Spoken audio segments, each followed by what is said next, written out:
Hey everybody, how y'all doing? My name is Alex Estrada. I just quickly wanted to do a video on, I wanted to discuss three things that I feel is important that a wholesaler needs to be doing, needs to control when it comes to their deal, okay? If the most important thing that you need to know about having a deal is that you have to have as much control of the deal as possible. This is with the seller. This is with the buyer. You need to be facilitating and controlling the deal as much as possible. This will help you in facilitating a successful deal. When you have control, when you know what's going on with everything, and that's part of your deal. But I wanted to show y'all some things that are three key things that are very important to me and was taught to me that I need to be controlling and that I need to be setting good expectations for to have a successful deal. So let me go ahead and pass it around. Give me 1 second. Okay. Well, I guess it doesn't. Okay. I don't see nothing in here. So the first one. The first one is communication. Now you need to have proper communication from the beginning with your seller and with your buyer. Okay. Proper communication is very important. Okay, if you're not talking to your seller from the beginning of the deal to the closing, you're not doing a really good job. Okay, you need to at least be constantly communicating, updating with your seller about what's going on, about where you're at in the deal. You need to be constantly speaking and talking to them, so that way it builds. In doing this, it builds great trust, it builds great rapport, and it opens the doors for other properties if they have other properties as well. So communication is one, okay? That's key thing. Communication in this whole deal is very important in general, okay? You also need to be talking to your buyers, okay? You need to be in communication with your buyers just as much as you do with your sellers. You need to let them know where you're at in the deal, what's going on with the seller, their situation. You need to fully be disclosed. You need to disclose everything as much as possible. You want to build trust. You want to build a relationship with your buyers, so you need to properly communicate with them from the time they get on contract to the time they close, and even after they close. You need to be give out some. You need to at least check on them, let them know that you're grateful for everything that they've done. It was an honor working with them and facilitating a successful deal, and looking to do more work in the future. But not only that, what you need to be doing is make sure that everything is set up properly with documents, with title, with everything with your buyer.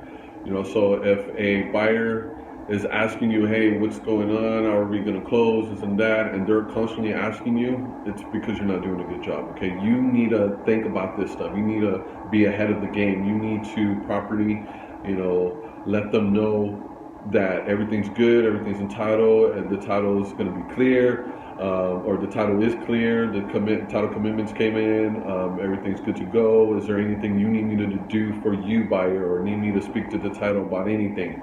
But this is very important. Like I said, you need to be in the middle of it all. You need to be constantly talking as much as possible, okay?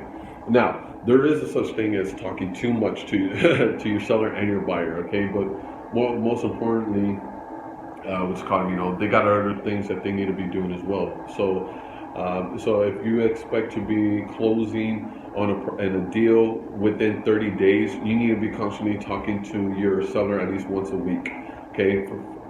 With your buyer, from that point when you get a buyer, you need to be constantly talking to them every other day. Just let them know, and like, hey, that everything's good to go. Is there anything you need me to do? Is everything set to close? You need to set proper expectations with your buyer. Make sure that they're taken care of, because they are very important to a deal. Okay, without them, you ain't got no deal. Okay. The next thing I want to talk about now is taking control of the contracts. You need to have control of the contracts. Let's start off with the seller. Now, when you have a contract with the seller, and majority of the time they don't know what's going on. They're not used to these contracts. They're not used to seeing a seller's disclosure. They're not used to seeing a lead-based paint addendum. They're not used to seeing all these, exhibit alpha documents. Like all this stuff, it's new to your sellers, okay? Especially if they never bought in, if they never, especially if they're not investors. Okay, they're not going to know what these contracts are. So you need to be clear. You need to have a sit down with them.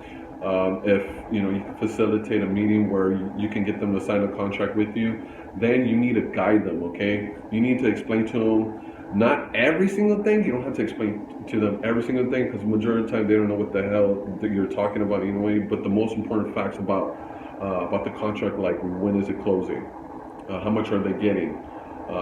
What's going to happen if a buyer backs out? Things like this, special provisions. If there's anything that you agreed on that's going to be written in special provisions, you need to facilitate understanding with your seller on what's going on with the contract. So you need to let them know and make them feel like you're taking care of them. Okay, like you are looking out for their interest in the deal. Okay, you need to guide them on where to sign and what to sign. Okay, if you give it to them, they want to take it to attorneys or whatever, I still try to do my best to sit down with them and show them the contract themselves. Okay, sometimes if you do this, sometimes they don't even need to take it to the attorney. Okay, because they already understand. They see that you're taking care of them. They see that you got good interests at heart, and that you're going to take care of them. So, but if they do want to take it to attorney, that's fine. Don't panic.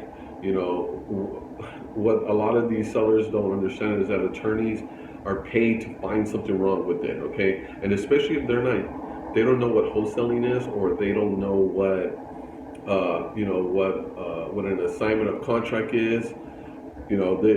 That could generate problems. But that's why it's best to sit down with them as much as possible. Now, if you can't avoid them taking their contract to their attorney, it's fine, don't worry. But you need to hold them accountable on when you're going to get the contract back. You need to get that back as fast as possible. Okay, the longer it's out there, the more problems that it's going to generate. Okay, especially when they have like multiple people in their ear telling them, no, this seems fishy, no, it's illegal, this and that. People don't know what the hell they're talking about majority of the times these days. So especially if they don't even dabble in real estate, or they're not a real estate investor, they're not going to understand what it is that we do. Okay, so now with your buyer, the way you set it up with the seller, you need to set it up with your buyer. You need to set up a meeting. You need to guide them. You need to get them to understand what the terms are going to be on the assignment of contract. You need to make sure that there's a full understanding of what is being signed, so that way nothing comes back to you later on. Okay, now if they want to take the contract, they want to sign it to you, or they just want you to docu-sign it, that's fine. But you need to let them know when you send it docu-sign, and when you need to give them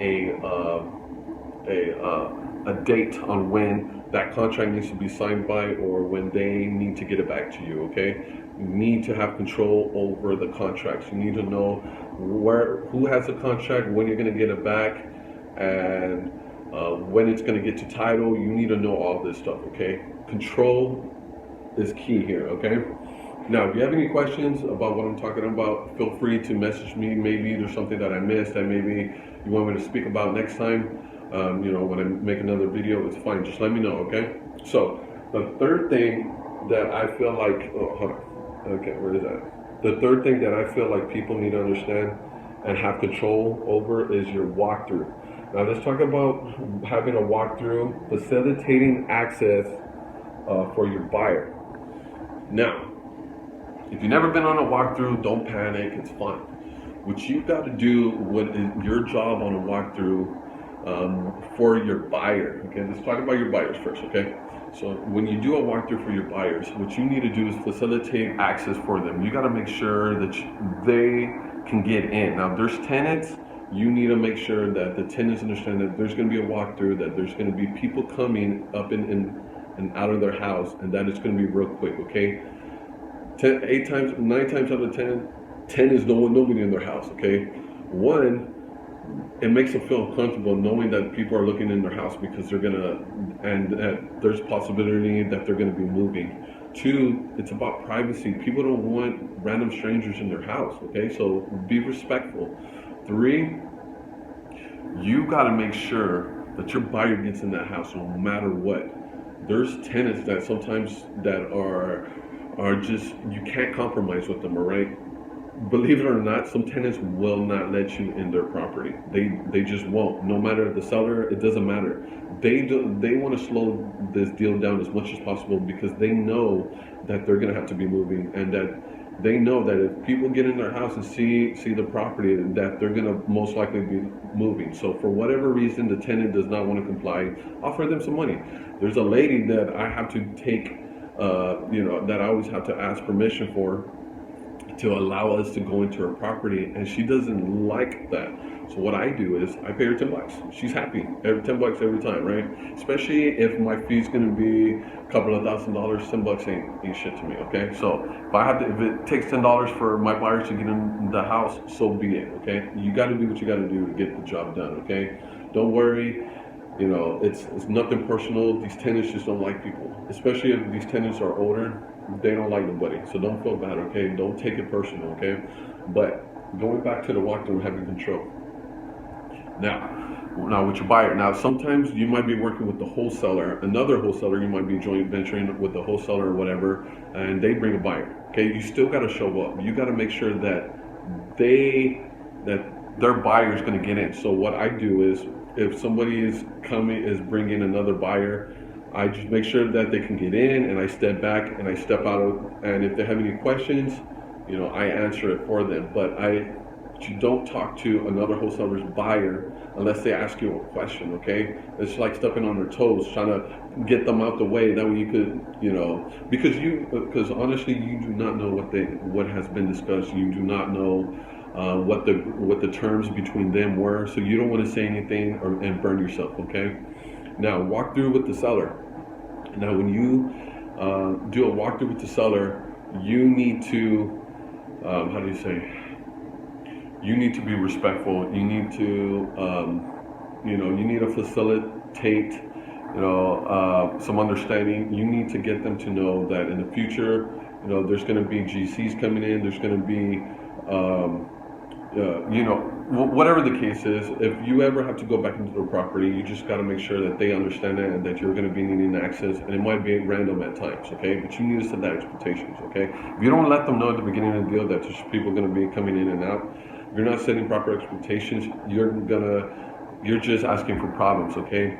So, and that's pretty much it for that. So, control your deal as much as possible. So communication between the seller and the buyer. Okay, you need to have control of the contracts as much as possible. You need to be guiding your seller on the contracts. You need to get them to understand what they're signing and what is agreed on the terms, what has been agreed on the contract. And also with your buyer takes it, you need to give them a follow-up, hold them accountable on when you're going to get the contract back, okay? Okay, now the third one that I feel that's very important is your walkthroughs, okay? Your walkthroughs with your buyers, you got to facilitate access. Make sure they can get in, make sure that they're all good, let them see it. The more experienced the investor is, the less questions they'll probably just kind of ask you. They'll go through it, they know what they need to look for. But you need to not be all up in their face and telling them all this crap about what they can do with the house, because they already have an idea what they're going to do, okay? Now you can suggest things, but don't tell them, oh yeah, they do this with the houses and that. They're not going to listen to you because, they know what they're doing, okay? So don't be a bug. And also you got to facilitate, set expectations with the, I guess it doesn't show. Yeah, and you also got to facilitate the walkthrough and set expectations with your tenants, okay? There's going to be tenants that are going to give you problems, okay? You need to control that. You need to, keep them on the leash, so to speak. I guess that sounds kind of harsh. You need to just keep them in their place, okay? Keep them in their place for your buyers. So those are just three things that I feel that as a wholesaler, to facilitate a deal, I feel that's what a wholesaler needs to control. I think those are three things that come to mind. It's just the only reason why I say communication, contracts, and walkthrough is because that's what I get questions about. I get calls about, hey, this and that, right? For communication, do I need to communicate with the seller? What about the buyer? What do I need to tell them? When it comes to the contracts, I get new wholesalers telling me that their buyers are pretty much, from what it sounds like, that they're taking control. No, you take control. You facilitate it. You just because you don't have the money or you don't have the house yourself doesn't matter. You add value by bringing the deal together. And by doing that, it gives you control, okay? And that's what you need to have to fully facilitate a proper deal. Now, if there's anything you need me to talk about or you have any questions, please feel free to reach out to me at alex@hilcohomes.com, or you can reach out to me at 210-717-7458. Now, peace and love.